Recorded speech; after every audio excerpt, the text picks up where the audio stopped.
Bueno, hable, maestro, sobre todo de Westergel, que es lo que vino usted a contar. A quien llama el aventurador. ¿Por qué es un aventurador y no un escritor, Westergel? Pero vamos a hablar, ¿le parece que hablemos de Oestergel? ¿Alguno sabe quién es Oestergel? La mayoría de las chicas no tienen la menor idea, es cosa de varones eso. Y de varones grandes. ¿Se oye allá en el fondo? ¿Sí? Está bien, vos me había dicho que habláramos de esto. Está bien, es un libro que saqué este año. No es un libro nuevo, está hecho con retazos de cosas viejas, como suele pasar. Uno junta la que ha escrito a lo largo de años y que está disperso en los medios, esas cosas, y lo junta y bueno, arma todo lo que... En el caso de este señor Oestergel, ha sido un personaje muy importante en la infancia de los que tenemos, y en la adolescencia, en la primera juventud de los que nacimos en los años 40, que fuimos pibes en los 50. Porque Oestergel fue un guionista de historietas, un escritor de historietas muy importante que tuvo este país, probablemente el más importante, dentro de una actividad que era escribir historietas que no es demasiado calificada, incluso hasta el día de hoy. Pero la excelencia del laburo de él hizo que demostrase una cosa que parece obvia, pero que no lo es, que los soportes no garantizan, digamos, el medio, ni el soporte garantiza la excelencia artística. Y que en los lugares más impensados, a veces menos calificados, suelen ser lugares, espacios donde se producen obras de arte. O por lo menos relatos genuinos y poderosos. Y pensamos, muchos, y a eso nos hemos dedicado, entre otras cosas, durante muchos años, en escribir sobre estas boludeces que leíamos de chicos. Y que de algún modo, y si hay acá dibujantes, lectores de historietas o escritores, podrán coincidir conmigo en que hemos tenido la posibilidad de encontrar en algunas de esas montañas de cosas triviales, tonterías, banalidades, cosas simples o tontas, incluso mucha basura, que hemos asimilado grandes cantidades durante nuestra infancia. También tuvimos la suerte de encontrarnos con verdaderas obras de excelencia, ¿no? Y tanto es así que este señor escribió probablemente uno de los textos, yo creo que es el autor del relato más poderoso que generó la narrativa argentina en la segunda mitad del siglo XX. Y cuando digo el relato más poderoso, no estoy haciendo solo una consideración de tipo puramente estético, sino que estoy hablando de su capacidad de generar lecturas y de producir eso que podemos definir vagamente como un mito. Yo creo que pensando toda nuestra narrativa del de la segunda mitad del siglo XIX, del siglo XX, perdón,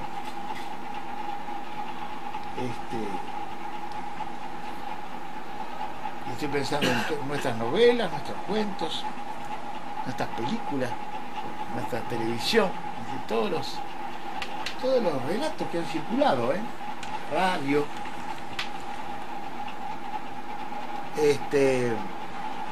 Yo creo que Oestergel al escribir El Eternauta, escribió una historia sin ninguna pretensión, dirigida a pibes de 14, 15 años, 13, 12, que fueron sus lectores, en un soporte que era una revista de kiosco que no aparecía en la foto de la cultura, no existía.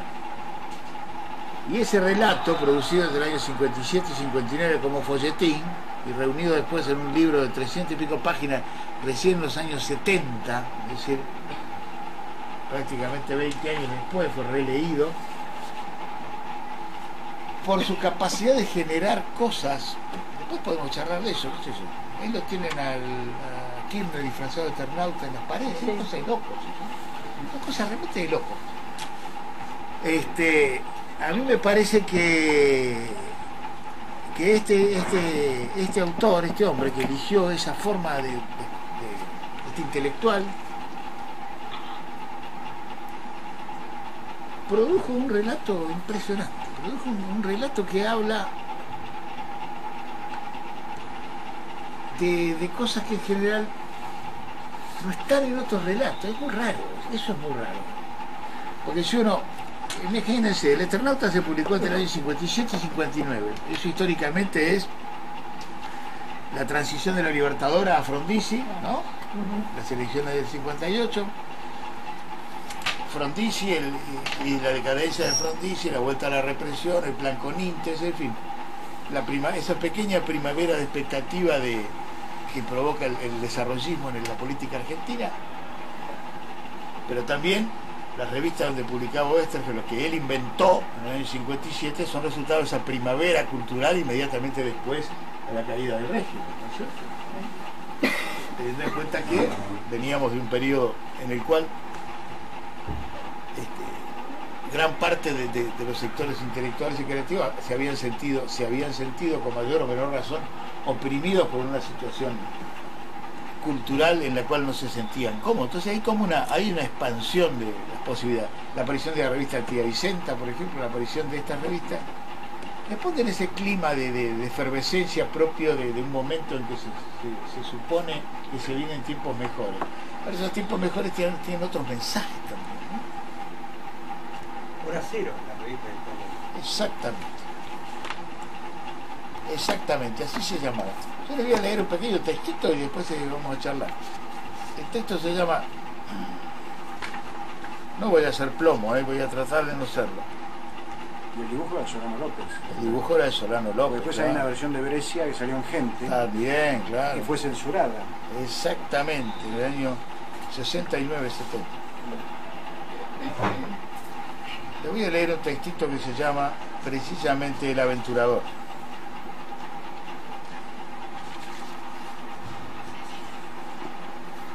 Al libro le puse El Aventurador porque ese me pareció que era una buena definición de lo que Oestergel hacía cuando escribía. Voy a ser tan gil de no encontrarlo. Esperen,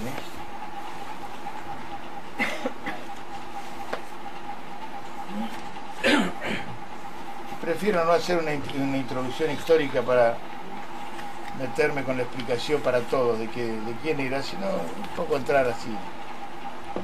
Oestergel El Aventurador. Este textito, a ver cuándo lo escribí, no me acuerdo, a ver.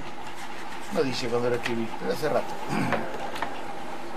Tiene una cápite que dice, es un verso hermoso del poeta yankee Delmore Schwartz que dice: en los sueños comienzan las responsabilidades.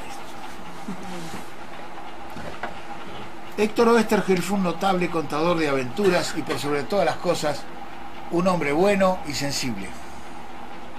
En ese orden y en otro, un hombre bueno que manifestaba su sensibilidad contando aventuras, si se quiere decir así. Un hombre sensible que contaba aventuras que no necesariamente, entre comillas, terminaban bien, pero que dejaban en claro que había razones suficientes para sentirse cerca de los personajes buenos. Es decir, sus personajes buenos, no necesariamente ganaban. Otra manera más precisa de decirlo, Oestergel era un hombre ético que además escribía. La vida no era para él una cuenta de resultados o una carrera para llegar antes o ser el mejor. No buscó ni la riqueza ni el poder. Quiso ser coherente, escribir y vivir de acuerdo y sin contradicción con lo que creía. Eso es muy valioso y suele costar caro. Y se gana respeto y admiración y memoria como esta, pero se paga como en su caso con la muerte violenta. Este hombre digno, bueno y coherente, que fue el mejor escritor de aventuras que dio este país, además de un ejemplo para muchos de nosotros, murió asesinado como un perro. No es un detalle menor, esto va como acotación, no es un detalle menor, pero tampoco tiene que ver con la excelencia de su condición de escritor, que Oestergel es un desaparecido. Oestergel lo mataron en el 77, lo secuestraron, lo mataron en el 77. No lo mataron por escribir El Eternauta ni por escribir historietas, como crea la mitología a veces. Lo mataron porque era un militante revolucionario, un tipo que estaba en Montonero. Laburaba en el área de prensa y de comunicaciones, no sé, porque yo no era montonero, no estuve ahí, pero sé por los testimonios y por lo que se sabe. Y entró en la militancia de grande. Héctor había nacido en el año 19, hace muchos años, un tipo de 50 y pico años. Hay muchos detalles terribles en este caso porque además murieron 4 hijas de él, las 4. Tenía 4 hijas de entre 17 y 24 años, todas militantes, ningún perejil, todas militantes. No murieron, las mataron. Las mataron, perfecto. Esa es la palabra exacta. Cuando Héctor murió, no tenemos detalles, muchos no tenemos detalles sobre, más o menos morbosos sobre su cautiverio, etcétera, pero han sobrevivido nietos. Uno de esos nietos, Martín Mórtola Oester, se lo llevaron a la abuela, de la mano se lo llevó un oficial del ejército a la casa, y fue el último que lo vio al abuelo. Lo habían llevado donde el abuelo estaba en cautiverio, se le devolvieron el nene que tenía 2 años y pico. Ya Martín hoy en día no se acuerda de eso porque eso le pasó antes de los 3 años. Pero Martín cuando llegó habló y le contó a la abuela que había estado con el abuelo. Bueno, esas cosas espantosas. Hoy en día los dos, tanto Martín como Fernando, el otro nietito que sobrevivió y que se crió con los otros abuelos, los de su papá en Tucumán, todos pibes velan por la memoria de su abuelo, trabajan con sus obras, esas cosas. Bueno, hay algún otro nieto que se supone que puede, había otra de las chicas que estaba embarazada también. Pero toda esa cosa espantosa, ¿cierto?, tiene que ver entonces con otro aspecto del asunto, que es otro aspecto de lo mismo. Pero Oesterheld no es lo que es por su destino final, sino es lo que es por lo que hizo como escritor. Tanto es así que el Eternauta no lo escribió un militante político, sino lo escribió un señor escritor que a los 30 y pico años, al final del peronismo, ni siquiera era peronista, al contrario, había sido contra, y tenía 30 y pico años, escribía aventuras y era un hombre ético. Sigo leyendo. Cuando Oesterheld escribía, desde los primeros cuentitos infantiles en el diario La Prensa, porque él tenía una vocación por las ciencias duras, digamos. Su formación viene de la matemática, de la física, era geólogo además, laburó de geólogo durante años, pero además le gustaba escribir, y escribía cosas para pibes, escribía cuentitos para pibes. Entonces empezó en el año 41, 42, hay cuentos de él publicados cuando tenía 23 años, antes de casarse, cuando andaba de novio con la gallega, escribía cuentos para pibes. Y después entró a trabajar en Editorial Abril, escribiendo para la colección Bolsillitos, para la colección Gatito, el que creó el personaje, el diario de mi amiga, todas esas cosas que las más grandes y algunos de los más grandes de acá reconocemos. Cuando Oesterheld escribía de los primeros cuentitos infantiles en La Prensa y la colección Bolsillitos a sus historietas militantes puras de los últimos años o de los últimos meses en la clandestinidad, Oesterheld no imaginaba, ni inventaba, ni conjeturaba. Oesterheld, supongo yo, y me gusta decir, aventuraba. Toda su vida fueron formas de aventurar. Aventurar es imaginar, suponer, proponer con riesgo. Poner la convicción y el cuerpo detrás de la imaginación y de la invención. Es decir, hacerse cargo de lo que se crea y de lo que se cree. Oesterheld en ese sentido fue un aventurador, uno que concibió la vida como una aventura y la vivió hasta sus últimas consecuencias. Vale la pena recordar que para Oesterheld y sus lectores deslumbrados, en muchos casos consecuentes, los que teníamos 12 años, por ejemplo, cuando vimos a Juan Salvo golpearse el pecho como Tarzán bajo la nevada en la puerta de su casa, la aventura no era el pelotudeo irresponsable o no de vivir peligrosa o gratuitamente fuera de reglas o de fronteras conocidas, metiéndose en líos o cambiando de trenes, de minas, de camas o de causas. La aventura era otra cosa, un poco más sutil. Tener una aventura es encontrarse en una coyuntura en que está comprometido el sentido último y personal de la vida y reconocerlo. Es decir, Una aventura no es algo que simplemente le pase a alguien, sino es algo que alguien elige que le pase. Eso es teoría de Dolina pura. El disparador de la aventura, en el sentido que lo estamos usando acá, y que él lo escribió y lo vivió en su propia vida, el disparador es lo que se llama una situación límite, en la que el hombre, puesto a decidir, opta o puede optar entre la verdad, el sentido o la burocrática alternativa de quedarse en el molde. Y ese es el héroe de Oesterheld. El héroe no existe antes de que las cosas sucedan. No tiene un físico, ni una aptitud, ni una cualidad particular para ser héroe. No tiene pinta de héroe necesariamente. No tiene un físico, una aptitud, ni una cualidad particular. Es un hombre común al que las circunstancias ponen a prueba y en su reacción se revela para los demás y sobre todo para sí mismo como un héroe. Es el héroe el que está a la altura del desafío, miedo incluido y derrota incluida, el que está a la altura del desafío y que sigue ahí, se hace cargo de lo que cree, de lo que sueña y de sus convicciones y sobre todo, y como disparador, se hace cargo de sus sentimientos. En Oesterheld el punto de partida es siempre la cotidianeidad.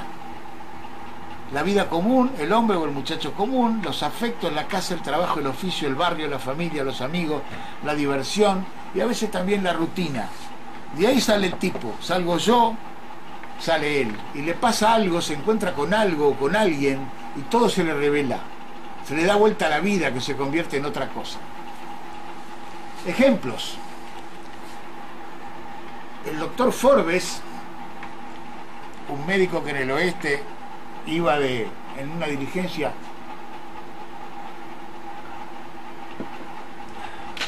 supongo que camino de Tucson, que era la capital de Arizona, que era el barrio del oeste donde se desarrollaban las historietas del sargento Kirk. El doctor Forbes, Cirilo Sonda, un cabecita negra mendocino que viene a buscar laburo a Buenos Aires, que se encuentra buscando laburo y se caga trompada con un rubio que se llama Raf en una escalera de la calle Reconquista cuando va a buscar laburo. Caleb Lee, que es un soldadito del ejército, de los reclutados, creo que la ciudad de Nueva York, estamos hablando de fines del siglo XVIII, la época de franceses contra ingleses peleaban por el sur de Canadá, que lo reclutan para ir a pelear. Es un pendejo, un adolescente. Rolo Montes, que es un maestro de escuela de un barrio como este, podría ser tranquilamente de un club de barrio que se llama El Meteoro, maestro de segundo grado. Bob Gordon, que es un periodista deportivo, que como no está el periodista de policiales o de ciencia, lo mandan a él, que es un animal, que es el que peor escribe para que haga la cobertura de un descubrimiento científico, y lo conoce a Bull Rocket. El jubilado Luna, que alquila muy barato una casona extraordinaria, un castillo prácticamente, en las afueras de Buenos Aires, en la zona norte. Ese jubilado, un jubilado cualquiera, un jubilado porteño, que se encuentra con Sherlock Time, que es el que vive ahí. Ezra Winston, que es un anticuario londinense que vende objetos. Es el que más te gusta, y que le vienen a vender una antigüedad egipcia que le demuestra que el pasado nunca está muerto y que termina conociendo a un muerto, que es Mort Cinder, que vuelve a resucitar cada vez. Y Juan Salvo, que se junta con sus amigos los miércoles a la noche en el taller de su casa, en un chalecito en Vicente López, a jugar al truco en una mesa como esta a la noche después de cenar. Los primeros 5 cuadros del Eternauta son lo más genial que ha hecho la historieta argentina. Probablemente. Los primeros 5 cuadros, que han parecido un storyboard de cine. Totalmente. Esos tipos jugando al truco y de repente dicen, está nevando.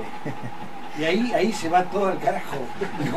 Es como que de repente, como decís, el tipo común tiene que ser un héroe, porque hasta ese momento era un tipo que jugaba al truco. Exactamente. La cotidianidad llevada a la más turra de las ficciones. Bueno, Juan Salvo y sus compañeros de truco, antes. Y el guionista que está escribiendo en la noche a las 3 de la mañana, que está escribiendo un guión de historietas, está escuchando a Louis Armstrong en la radio prendida, solo, que su familia está durmiendo.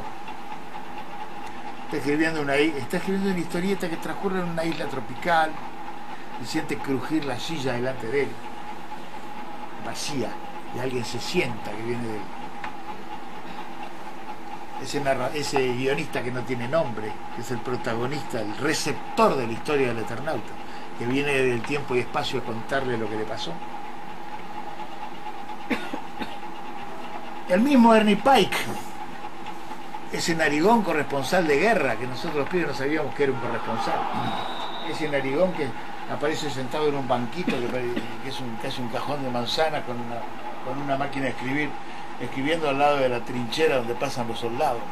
Que es la guerra de Corea, ¿no? El primer episodio es en Italia durante la Segunda Guerra Mundial. Yo los que leía ya estaban en Corea. Hay algunos en Corea también. Hay uno de submarino. Pero ya ahí Westergel está metiendo la crítica. Sí, señor. Ernie Pike le está haciendo una crítica a la guerra. ¿Cómo no? Terrible. Bueno, todos esos personajes que nombré, ninguno es un héroe.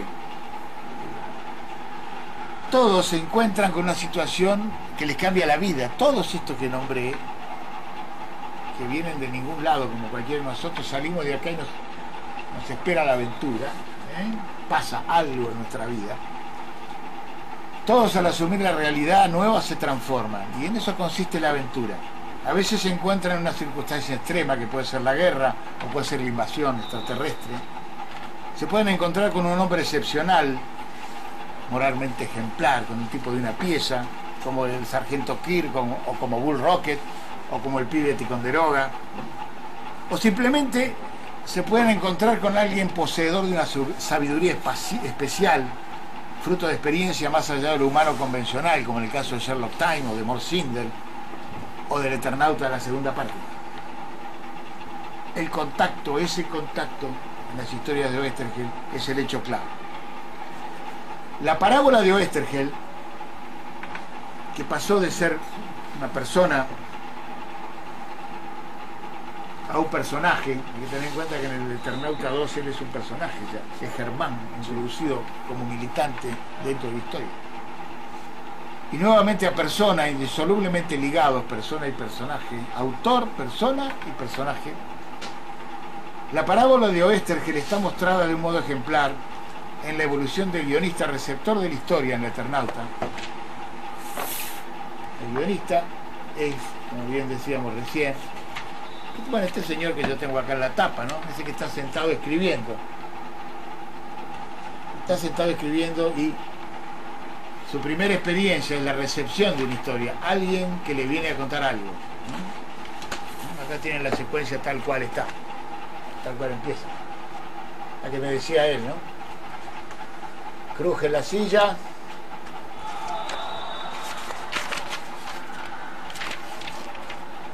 Y aparece alguien que le viene a contar, ¿no? Digo, la parábola de Oesterheld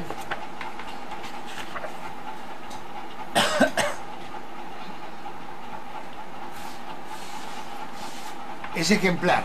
Es la evolución del guionista receptor de la historia en el Eternauta original y en sus avatares posteriores. Porque si bien Juan Salvo, que pasa de simple padre de familia a combatiente heroico contra la invasión, es el típico héroe oesterheliano surgido de las circunstancias, no cabe duda que en este caso el receptor del relato, como le sucedía a Ernie Pike, el corresponsal que escuchaba las historias, también se modifica.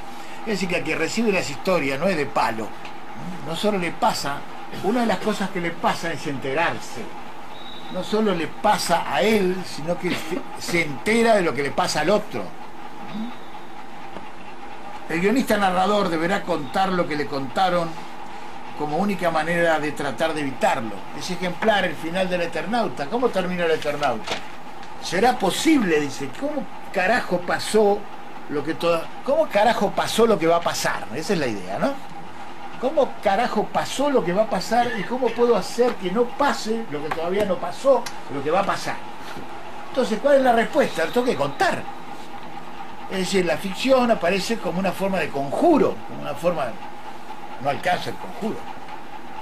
Va a haber que meterse en la historia para modificarla. No basta con contarla. El guionista narrador deberá contar lo que le contaron como única manera de tratar de evitarlo. Lo notable es que en el Eternauta 2 Germán ya no es el guionista receptor, sino el coprotagonista que se metió en la historieta y ya no lo vienen a buscar para que cuente, sino que lo vienen a buscar para que pelee. ¿De qué época es la segunda parte, Gabriel? Ya... 77. O sea, ya está metido él. Ya está acá.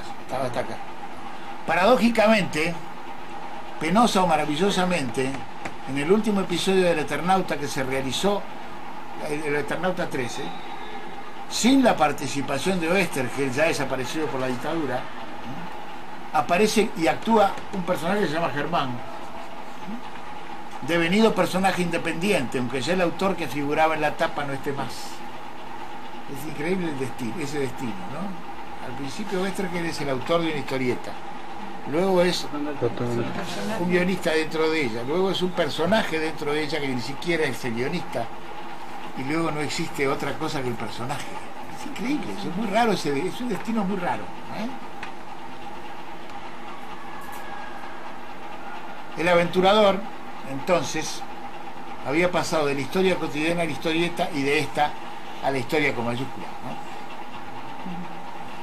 ¿no? Unos cuentan para vivir, estoy hablando en términos incluso peculiares. Fue un escritor saludablemente profesional, vivió toda la vida lo que escribía.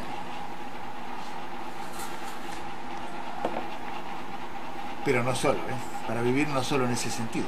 Unos cuentan para vivir y él lo hizo y tan bien durante muchos años. Otros viven solo para poder contarlo.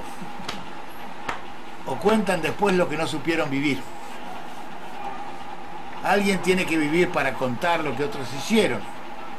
Y en su caso, el caso de Héctor, ejemplar, murió para que contemos cómo vivió hasta sus últimas consecuencias lo que contaba. Exactamente esa es la idea del aventurador, ¿eh? Alguien que vivía y trató de vivir a la altura de lo que creía y trató de vivir aquello que había aventurado, aquello que había imaginado. Se convirtió A partir de ahora podemos charlar. Se convirtió en un personaje.